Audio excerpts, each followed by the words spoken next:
çekir pencerem nem nem. Sensiz bu şehirde bitmeyir bu gəm.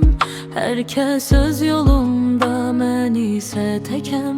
Sen gelen yolları duman bürüyür.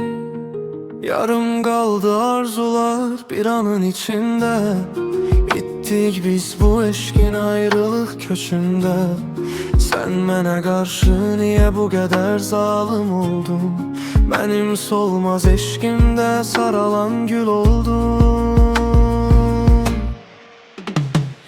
Vurdun yüreğimden, sağalmaz bu yara.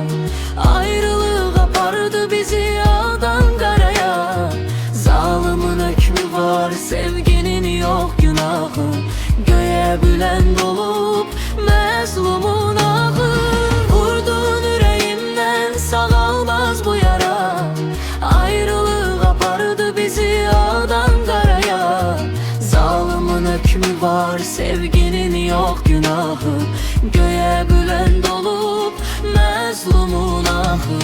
Dün ne kadar can diyen o diller, indi daşa dönüp keçibdir iller. Mən sənə dünyamı qurban verərdim.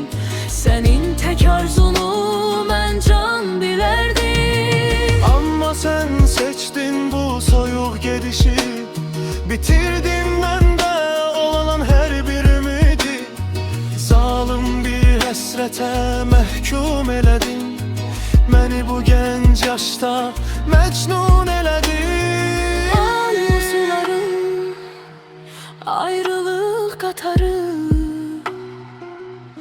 Zalim həyat.